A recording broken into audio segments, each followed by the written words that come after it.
乡亲大家平安，今仔日是新历的4月初10，旧历的3月18，礼拜5。疫情指挥中心来宣布，为昨开始，全国的酒店甲舞厅停止营业。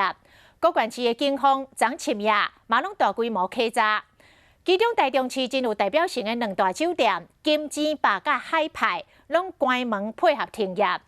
台中市更加是超前来部署，严格要求其他的8大行业要来执行实名制登记，若有业者袂配合，就直接来处罚。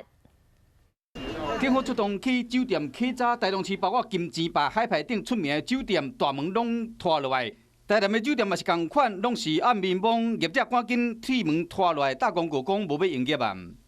高雄的金巴的舞厅嘛拢清场，服务小姐拢排咧伫领钱，因为全国的酒店甲舞厅拢要配合中央流行疫情指挥中心防疫措施，昨开始停止营业。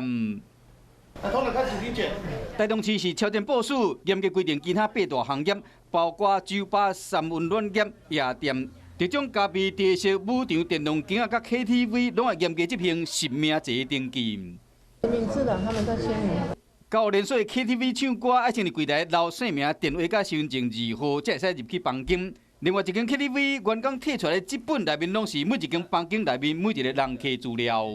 选制都很配合，如果不配合的话，我们就是请他离场。袂使无照规定来，因为若业者互人抓到，会使依照传染病防治法罚3900到15000块。就是那些地方，就是我觉得比较不是一些适合公开的场所，所以实名制对他们来讲应该会有一定的心理压力。本来去那边就是要轻松的啊，结果搞得门禁森严的样子，谁有兴致啊？未少民众认为讲去8大行业消费，还阁写名，安尼就真无趣味啊！因为有一个北部的酒店的公关确诊，政府烦恼讲8大行业会变成防疫的漏洞，所以讲非常时期，同款是呼吁民众甲业者要严格遵守防疫措施。